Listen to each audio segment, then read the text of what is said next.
इन्हां कानूनां दी जिहड़ी मंशा है वो ये है कि देश के अंदर किसान नूं दित्ती जाती हर तरह की सहूलत बंद की जाए, खत्म की जाए।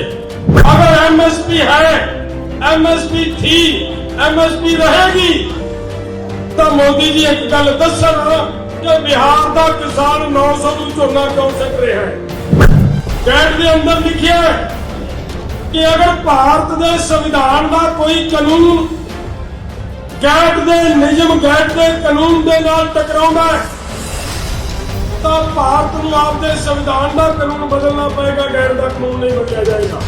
अगर सच्चियों देश बचाना है, ईमानदारी में गल करदा दोस्तों, अगर सच्चियों देश बचाना है, चाहे कुछ हो जाए, सानू भुखे रहना पवे देश वाले नूं, पर सानू भारत गैट चों बाहर कढना पवे।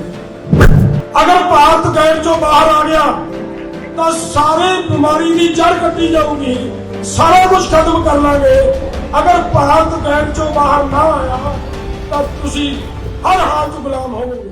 परम सत्कारयोग मेरे बहुत ही प्यारे नौजवान, मेरे बुजुर्ग भी, मेरे सत्कारयोग बेटियां, छोटे छोटे बच्चे, फतेह प्रवान करो। वाहिगुरू जी का खालसा, वाहिगुरू जी की फतेह।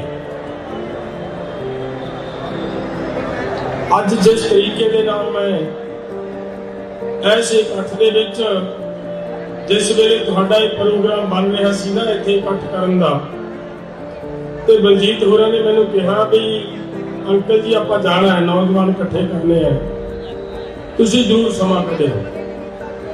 मैं कहा भी चाहे कुछ भी है मैं हाज़री जरूर भरूंगा। ते मेरे प्यारे नौजवानों, मैं तुहाडे नाल दो चार गल्लां मेरा दिल कहंदा है भी अज मैं वो गल्लां करां तुहाडे नाल जिहड़ियां बहुत इंपॉर्टेंस रखदियां तुहाडी जिंदगी लई।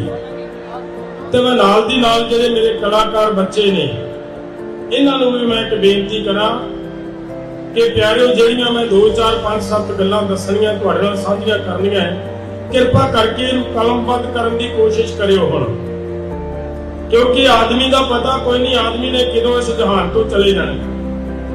और ये गल्लां तुहाडे नाल मैं अज मेरा दिल करदा कि वो साझीआं करां जिहड़ियां तुहाडे नाल कदे किसी ने साझीआं नहीं कीतियां, ते मेरा ख्याल होर आउण वाले समय साझीआं मिलां। जिवें बलजीत ने एक गल कीती सी कि उस दिन जिस दिन ये मुंडे ते सानूं पता लग्या कि तशद्दद कर रही है सरकार, जो साडा बनदा सी वो भी करिया। कल दे साडे मुंडे गए ने तमिलनाडु, साइकिल रैली कर रहे ने, वो तुहाडी किसानी दे हक च। उतों दी सरकार ने, उतों दी पुलिस ने फड़ के वो मुंडे उस वेले दे अरेस्ट कीते।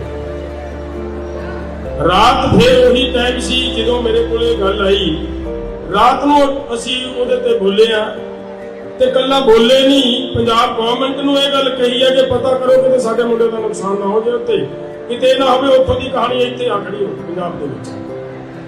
तो मेरे दोस्तों, बच्चे साडे है, मैं तुहानूं एक विश्वास दिवाउणा है, वाहिगुरू जिस तरीके दे नाल तुहाडी बाह फड़ के अंदोलन चला रहा है, बाइडे नाल गल करदे कि अंदोलन जितांगे, जित के तुहाडी झोली च पावांगे, जमीन तुहाडी है, इहनूं जमीन नूं बचाउण वास्ते लड़ रहे हां।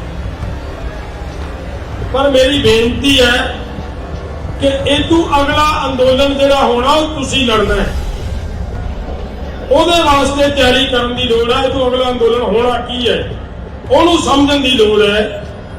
मैं ਇਹਦੇ ਤੇ 2 मिनट ਤੁਹਾਡੇ ਨਾਲ ਗੱਲ ਸਾਂਝੀ करनी है, ਤੇ मैं फिर दोबारा कलाकार मुंडिਆਂ ਨੂੰ एक बेनती करूंगा कि भाई तुसीं काम ਦੇ ਧਣੀ ਹੁੰਦੇ हो, ਇਹ ਜਿਹੜੀ मैं गलबात ਸਾਂਝੀ करनी है, कुछ गल्लां नोट करियो ਹੁਣ ਇਹਨੂੰ, ਤਾਂ कि संसार के सामने, लोगों के सामने असीं सच रखण ਦੇ ਵਿੱਚ कामयाब हो जाइए। मैं बहुत बारी एक गल कही है, प्लीज थोड़ा जा समा हुण चुप करने की कोशिश करियो। गल एक भी गल खुंज गई तो समझ लो गल की लड़ी टुट जानी है, गल के पिछों पल्ले कुछ नहीं पैना।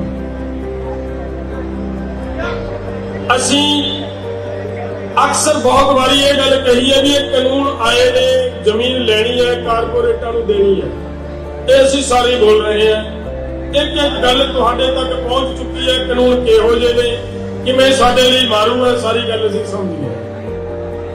ਮੈਂ ਗੱਲ ਇਹ ਕਰਨੀ ਹੈ ਦੋਸਤੋ, ਤੇ ਮੈਂ ਅੱਗੇ ਵੀ ਇੱਕ ਦੋ ਵਾਰ ਇਹ ਗੱਲ ਬੋਲੀ ਹੈ ਕਿ ਇਹ ਕਾਨੂੰਨ ਆਏ ਕਿੱਥੋਂ, ਇਹਨਾਂ ਦਾ ਜਨਮ ਕਿੱਥੋਂ ਹੋਇਆ ਹੈ।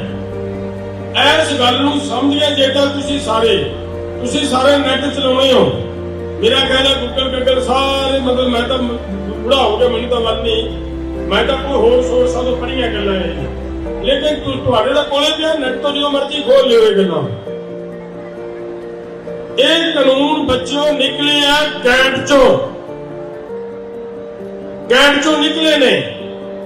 ਇਹਨਾਂ ਕਾਨੂੰਨਾਂ ਦੀ ਜਿਹੜੀ ਮਨਸ਼ਾ ਹੈ ਉਹ ਇਹ ਹੈ ਕਿ ਦੇਸ਼ ਦੇ ਅੰਦਰ ਕਿਸਾਨ ਨੂੰ ਦਿੱਤੀ ਜਾਂਦੀ ਹਰ ਤਰ੍ਹਾਂ ਦੀ ਸਹੂਲਤ ਬੰਦ ਕੀਤੀ ਜਾਏ, ਖਤਮ ਕੀਤੀ ਜਾਏ। ਉਹ ਸਹੂਲਤਾਂ ਕੀ ਨੇ? ਪਹਿਲੀ ਸਹੂਲਤ ਸੀ ਤੁਹਾਨੂੰ ਸਬਸਿਡੀ ਦਿੱਤੀ ਜਾਂਦੀ ਸੀ। ਦੂਸਰੀ ਸਹੂਲਤ ਆ ਵੱਡੀ ਕਿ MSP ਦੇ ਰਾਹੀਂ ਤੁਹਾਡੀ ਫਸਲ ਖਰੀਦੀ ਜਾਂਦੀ ਹੈ। ਇਹ ਦੋ ਸਹੂਲਤਾਂ ਨੇ। ਔਰ ਉਹ ਪਹਿਲੀ ਜਿਹੜੀ ਹੈ ਸਬਸਿਡੀ ਖਤਮ ਲਗਭਗ ਹੋ ਗਈ ਹੈ, ਉਹਦੇ ਤੋਂ ਕੁਝ ਬਾਕੀ ਨਹੀਂ ਰਿਹਾ। ਤੇ ਜਿਹੜੀ ਆ ਗਈ MSP ਖਤਮ ਕਰਦੀ, ਜਿਹੜੇ ਨਰਿੰਦਰ ਮੋਦੀ ਰੋਜ਼ ਇਹ ਕਹਿੰਦਾ ਹੈ ਕਿ MSP ਥੀ, MSP ਹੈ ਔਰ MSP ਰਹੇਗੀ, ਇਹ ਜਿਹੜੀਆਂ ਗੱਲਾਂ ਕਰਦਾ ਹੈ। ਸਾਡਾ ਇੱਕ ਸਵਾਲ ਹੈ ਨਰਿੰਦਰ ਮੋਦੀ ਦੇ ਉੱਤੇ ਕਿ ਅਗਰ MSP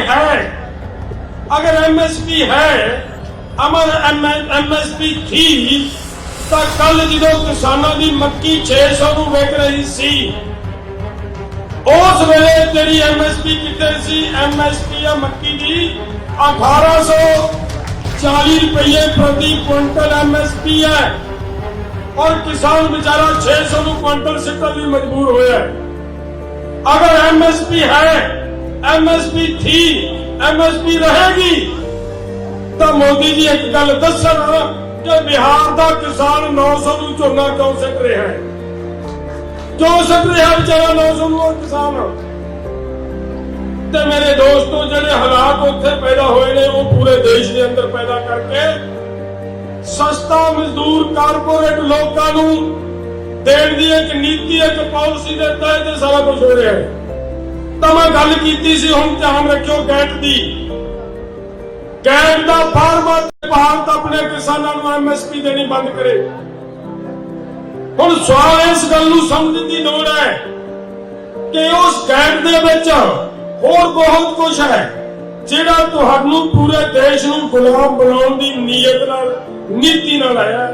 ਗੈਟ ਦਾ ਇੱਕੋ ਹੀ ਨਿਸ਼ਾਨਾ ਹੈ ਕਿ ਇੱਥੋਂ ਦੇ ਸਾਰੇ ਕੁਦਰਤੀ ਸੋਰਸ, ਕੁਦਰਤੀ ਸੋਮੇ ਕਾਰਪੋਰੇਟ ਲੋਕਾਂ ਦੇ ਕਬਜ਼ੇ ਚਲੇ ਜਾਣ, ਔਰ ਆ ਜਿਹੜੇ ਲੋਕ ਨੇ ਇਹ ਮਜ਼ਦੂਰ ਬਣ ਕੇ ਸਸਤੀ ਮਜ਼ਦੂਰੀ ਕਰਨ ਲਈ ਮਜਬੂਰ ਹੋ ਜਾਣ। ਇੱਕੋ ਹੀ ਨਿਸ਼ਾਨਾ ਉਹਨਾਂ ਦਾ, ਇਸ ਤੋਂ ਸਿਵਾ ਕੁਝ ਨਹੀਂ। ਹੁਣ ਸਵਾਲ ਇੱਥੇ ਪੈਦਾ ਹੁੰਦਾ ਹੈ ਕਿ ਅਗਰ ਐਡਾ ਮਾੜਾ ਗੈਟ ਦੀ ਇੱਕ ਗੱਲ ਹੋਰ ਸਮਝ ਲਓ, ਤੁਹਾਨੂੰ ਹੋਰ ਪਤਾ ਲੱਗ ਜੂ ਵੀ ਕਿੱਡਾ ਮਾੜਾ ਹੈ। ਗੈਟ ਦੇ ਅੰਦਰ ਲਿਖਿਆ ਕਿ ਅਗਰ ਭਾਰਤ ਦੇ ਸੰਵਿਧਾਨ ਦਾ ਕੋਈ ਕਾਨੂੰਨ ਗੈਟ ਦੇ ਨਿਯਮ, ਗੈਟ ਦੇ ਕਾਨੂੰਨ ਦੇ ਨਾਲ ਟਕਰਾਉਂਦਾ ਹੈ, ਤਾਂ ਭਾਰਤ ਨੂੰ ਆਪਦੇ ਸੰਵਿਧਾਨ ਦਾ ਕਾਨੂੰਨ ਬਦਲਣਾ ਪਏਗਾ, ਗੈਟ ਦਾ ਕਾਨੂੰਨ ਨਹੀਂ ਬਦਲਿਆ ਜਾਏਗਾ। ਸਮਝੋ ਜੇ ਗੱਲ, ਇਹਦਾ ਮਤਲਬ ਭਾਰਤ ਦਾ ਸੰਵਿਧਾਨ ਵੀ ਆਜ਼ਾਦ ਨਹੀਂ, ਭਾਰਤ ਦਾ ਸੰਵਿਧਾਨ ਵੀ ਇਹਨਾਂ ਬੇਈਮਾਨਾਂ ਨੇ ਉਸ ਗੈਟ ਦਾ ਗੁਲਾਮ ਕਰਤਾ। ਸਮਝ ਲੱਗ ਰਹੀ ਹੈ ਮੇਰੀ ਗੱਲ ਦੀ ਸਾਰਿਆਂ ਨੂੰ? ਕਿਉਂ ਵੀ ਨੌਜਵਾਨੋ, ਸਮਝ ਆ ਰਹੀ ਹੈ ਨਾ ਸਾਰਿਆਂ ਨੂੰ ਮੇਰੀ ਗੱਲ ਦੀ? ਮੈਂ ਗੈਟ ਦਾ ਭਾਰਤ ਦਾ ਸੰਵਿਧਾਨ ਵੀ ਅੱਜ ਗੁਲਾਮ ਕਰਤਾ ਹੈਗਾ ਲੋਕਾਂ ਨੇ। ਹੁਣ ਸਵਾਲ ਇੱਥੇ ਖੜਾ ਹੁੰਦਾ ਹੈ ਕਿ ਅਗਰ ਐਡਾ ਮਾੜਾ ਸੀ ਗੈਟ, ਤਾਂ ਇਹਦੇ ਤੇ ਸਾਈਨ ਕਿਉਂ ਕੀਤੇ ਭਾਰਤ ਸਰਕਾਰ ਨੇ? ਬਈ ਸਵਾਲ ਹੈ ਨਾ, ਤੁਹਾਡੇ ਵੀ ਅੰਦਰ ਸਵਾਲ ਪੈਦਾ ਹੋ ਸਕਦਾ ਹੈ। ਹੁਣ ਮੇਰੇ ਦੋਸਤੋ, ਜਿਸ ਵੇਲੇ ਗੈਟ ਦਾ ਖਾਂਡਾ ਆਉਂਦਾ ਭਾਰਤ ਕੋਲੇ, ਉਸ ਵੇਲੇ ਭਾਰਤ ਸਰਕਾਰ ਦੇ ਅੰਦਰ ਪ੍ਰਿੰਸੀਪਲ ਸੈਕਟਰੀ ਸੀਗਾ ਭਾਰਤ ਸਰਕਾਰ ਦਾ SP ਸ਼ੁਕਲਾ, ਨਾਂ ਯਾਦ ਕਰ ਲਿਓ, SP ਸ਼ੁਕਲਾ। ਉਹ ਆਦਮੀ ਭਾਰਤ ਸਰਕਾਰ ਨੂੰ ਸੁਜੈਸਟ ਕਰਦਾ ਹੈ ਕਿ ਬਿਲਕੁਲ ਇਹਦੇ ਮੈਂਬਰ ਨਹੀਂ ਬਣਨਾ ਚਾਹੀਦਾ, ਦੇਸ਼ ਲਈ ਅਤੀ ਘਾਤਕ ਹੈ। ਉਹਦੀ ਸੁਜੈਸ਼ਨ ਦੇ ਉੱਤੇ ਇੱਕ ਕਮੇਟੀ ਬਣਦੀ ਹੈ, MPਆਂ ਦੀ ਕਮੇਟੀ ਬਣਦੀ ਹੈ। ਉਸ ਕਮੇਟੀ ਦੀ ਵੀ ਰਿਕਮੈਂਡੇਸ਼ਨ ਆ ਜਾਂਦੀ ਹੈ ਕਿ ਭਾਰਤ ਨੂੰ ਇਹਦੇ ਮੈਂਬਰ ਨਹੀਂ ਬਣਨਾ ਚਾਹੀਦਾ। ਤੇ ਜਦੋਂ ਕਮੇਟੀ ਦੀ ਰਿਕਮੈਂਡੇਸ਼ਨ ਆ ਜਾਂਦੀ ਹੈ फिर तो सवाल ही नहीं पैदा होता कि भारत नूं ओहदा मैंबर बनना। पर भारत मैंबर फिर भी बनया प्यारिओ 15 दसंबर 1994 ਨੂੰ ਭਾਰਤ ਦੇ ਸਾਈਨ ਹੁੰਦੇ ਉਹਦੇ ਤੇ। ਕਿਵੇਂ ਹੋਏ ਮੇਰੇ ਦੋਸਤੋ? ਜਦੋਂ ਇਹ ਸਾਰਾ ਘਟਨਾਕ੍ਰਮ ਹੋਇਆ, ਕਮੇਟੀ ਨੇ ਕਹਿਤਾ ਕਿ ਇਹਦੇ ਮੈਂਬਰ ਨਹੀਂ ਬਣਨਾ, ਤਾਂ ਉਸ ਵੇਲੇ ਇੱਕ ਲੈਟਰ ਆਉਂਦਾ, ਚਿੱਠੀ ਆਉਂਦੀ ਹੈ ਵਰਲਡ ਬੈਂਕ ਤੋਂ ਭਾਰਤ ਸਰਕਾਰ ਨੂੰ ਕਿ ਐਸਪੀ ਸ਼ੁਕਲਾ ਨੂੰ ਇਸ ਪਦਵੀ ਤੋਂ ਹਟਾਇਆ ਜਾਵੇ ਔਰ ਇਹਦੀ ਥਾਂ ਤੇ ਅਨਵਰ ਅਲ ਹੁੱਡਾ ਨੂੰ ਲਾਇਆ ਜਾਵੇ। और साडी भारत सरकार गोडे टेक के एसपी शुक्ला नूं ओहदी पदवी तो हटाउंदी है और अनवर हुड्डा नूं लाया जांदा है। ते अनवर हुड्डा दे नाल अगे की हुंदा है? ओहदे नाल एक होर लाया जांदा है जिन्हों असीं पंजाब वाले बड़ा माण नाल कहंदे भी साडा बहुत वधिया प्रधानमंत्री असीं कहंदे रहे हां। कौन सी ओह भला? मनमोहन सिंह। बिना इलेक्शन लड़े तो उस वेले की सरकार के अंदर उस मनमोहन सिंह नूं की बनाया सी भला? खजाना मंत्री बनाया गया बगैर इलेक्शन लड़िया। उन्होंने खजाना मंत्री बना के 2 आदमी मगर ला दे। नरसिम्हा राव की सरकार सी, भुलेखे च ना रह जो नरसिम्हा राव की सरकार सी। उस वेले नरसिम्हा राव का दिमाग घुमा के ये 2 आदमियों ने साइन करवाए उस गैट के उत्ते मेरे दोस्तों, और वो गैट के उत्ते साइन होए। और उस गैट ने अगे लागू किदों होना सी?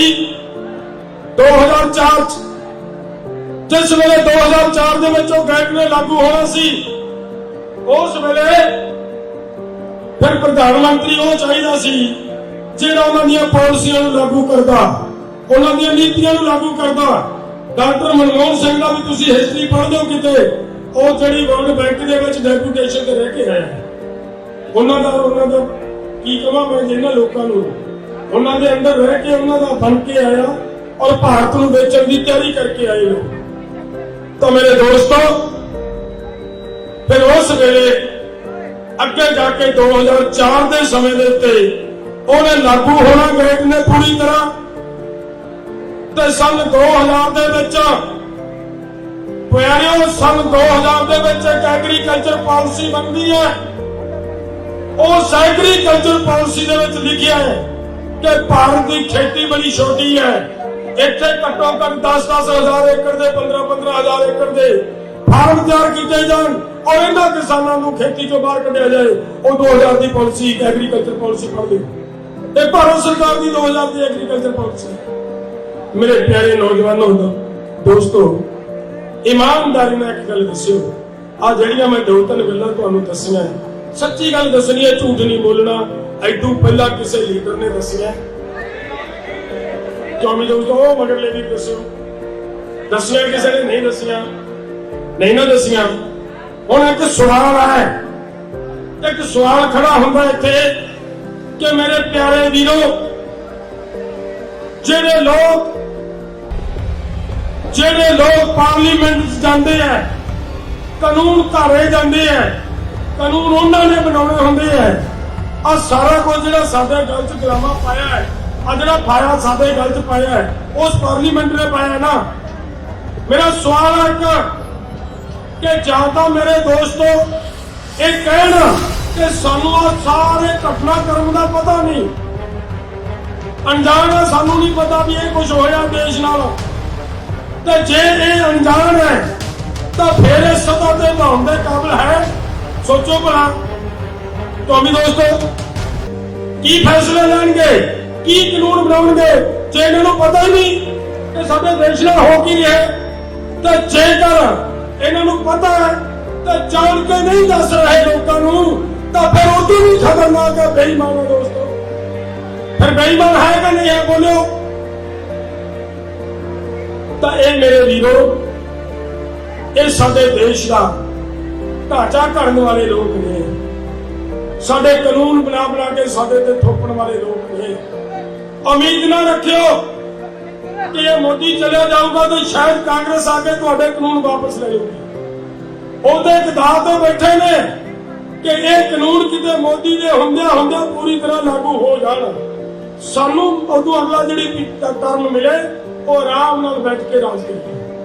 ਇਹ ਸੋਚਦੇ ਬੈਠੇ ਨੇ, ਬਿਲਕੁਲ ਨਹੀਂ ਇਹ ਸੋਚਦੇ ਕਿ ਇਹਨਾਂ ਲੋਕਾਂ ਦਾ ਖੜਾ ਛੁੱਟੇ। ਤਾਂ ਮੇਰੇ ਦੋਸਤੋ, ਅਗਲੀ ਲੜਾਈ ਕੀ ਹੈ? ਮੈਂ ਗੈਟ ਬਾਰੇ ਕਦੇ ਫੇਰ ਤੋਂ ਅੱਜ ਬਹੁਤ ਤੁਹਾਡਾ ਮਨ ਉਤਾਵਲਾ ਹੈ ਕਲਾਕਾਰਾਂ ਨੂੰ ਸੁਣਨ ਵਾਸਤੇ ਨਾ, ਇਹਨਾਂ ਨੂੰ ਸੁਣਨਾ ਆਪਾਂ ਮੇਰੀਆਂ ਮੈਂ ਉਹਨੀਆਂ ਦੀ ਗੱਲਾਂ ਕਰਨੀਆਂ ਜਿੰਨੀਆਂ ਕਿ ਹਾਜ਼ਮ ਹੋ ਜਾਣ, ਜਿਆਦਾ ਖਾਧਾ ਜਾਵੇ ਫਿਰ ਹਾਜ਼ਮ ਨਹੀਂ ਹੁੰਦਾ।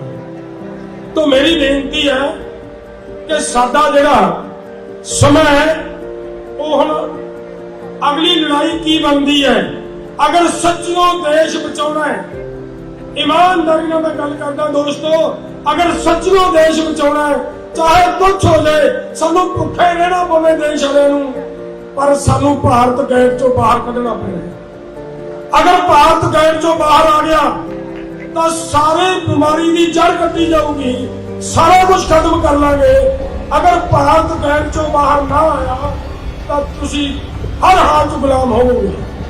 ਇਹ ਗੁਲਾਮੀ ਲਈ ਰਸਤਾ ਖੋਲਿਆ ਇਹਨਾਂ ਲੋਕਾਂ ਨੇ। ਸੋ ਉਹ ਲੜਾਈ ਹੈ ਜਿਹੜੀ ਮੇਰੇ ਦੋਸਤੋ, ਮੇਰੇ ਬੱਚਿਓ, ਉਹ ਤੁਹਾਡੇ ਮੋਢਿਆਂ ਤੇ ਖੜੀ ਹੈ, ਤੁਹਾਡੇ ਮੋਢਿਆਂ ਤੇ। ਅਗਲੀ ਲੜਾਈ ਤੁਸੀਂ ਲੜਨੀ ਹੈ। ਅਸੀਂ ਕਿੰਨਾ ਚਿਰ ਲੜਾਈਆਂ ਲੜ ਲਾਂਗੇ? ਮੈਂ ਵਾਅਦੇ ਨਾਲ ਗੱਲ ਕਰਦਾ ਤੁਹਾਡੇ ਨਾਲ, ਤੁਸੀਂ ਬਿਲਕੁਲ ਸ਼ਾਂਤ ਰਹੋ। ਆਹ ਲੜਾਈ ਜਿਹੜੀ ਅਸੀਂ ਲੜ ਰਹੇ ਹਾਂ, ਤੁਹਾਡਾ ਸਹਿਯੋਗ, ਤੁਹਾਡਾ ਪਿਆਰ ਮਿਲ ਰਿਹਾ ਹੈ। ਇਹ ਜਿੱਤਾਂਗੇ, ਹਰ ਹਾਲ 'ਚ ਜਿੱਤਾਂਗੇ, ਜਿੱਤ ਕੇ ਤੁਹਾਨੂੰ ਦੇਵਾਂਗੇ। ਪਰ ਅਗਲੀਆਂ ਲੜਾਈਆਂ ਤੁਸੀਂ ਜਿੱਤਣਗੇ।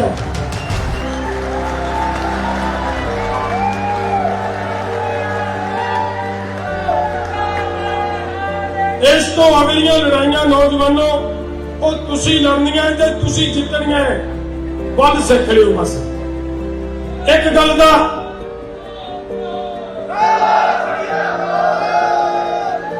ਮੈਂ ਹੋਰ ਪਾਸੇ ਇੰਨੀ ਤਾਂ ਗੱਲ ਤੁਹਾਡੇ ਸਮਝ 'ਚ ਆ ਗਈ ਨਾ ਵੀ ਦੇਸ਼ ਨੂੰ ਹੋਇਆ ਕੀ ਹੈ। ਬਾਕੀ ਗੱਲ ਕਦੇ ਫੇਰ ਆਪਾਂ ਇਕੱਠੇ ਹੋਏ ਫੇਰ ਕਰਾਂਗੇ। ਬਹੁਤ ਕੁਛ ਹੈ ਇਹਦੇ ਵਿੱਚ, ਕਿਵੇਂ ਗੈਟ 'ਚ ਕੀ ਕੁਛ ਪਾਇਆ। ਮੈਂ ਇੱਕ ਗੱਲ ਦੱਸਾਂ ਯਾਰ, ਇੱਕ ਗੱਲ ਤੇ ਯਕੀਨ ਕਰ ਲਿਓ ਕਿ ਮੈਂ ਵੀ ਇੱਕ ਦਿਨ ਤਾਂ ਤੁਹਾਡੇ ਜਿੱਦਾਂ ਹੋਊਗਾ ਨਾ, ਹੈ ਕਿ ਕਦੇ ਵੀ ਅੰਦੋਲਨ ਨੂੰ ਹਿੰਸਕ ਨਹੀਂ ਹੋਣ ਦੇਣਾ। ਅਗਰ ਤੁਸੀਂ ਜਿੱਤਣਾ ਅੰਦੋਲਨ ਤਾਂ ਅੰਦੋਲਨ ਹਿੰਸਕ ਨਹੀਂ ਹੋਣ ਦੇਣਾ। ਸਰਕਾਰ ਜ਼ੋਰ ਲਾਉਂਦੀ ਹੁੰਦੀ ਹੈ, ਸਰਕਾਰ ਤੁਹਾਡੇ ਵਿੱਚ ਬੰਦੇ ਵਾਰਦੀ ਹੁੰਦੀ ਹੈ ਕਿ ਇਹਨਾਂ ਨੂੰ ਭੜਕ ਜਾਣ ਤੇ ਇਹ ਅੰਦੋਲਨ ਹਿੰਸਕ ਹੋ ਜਾਏ।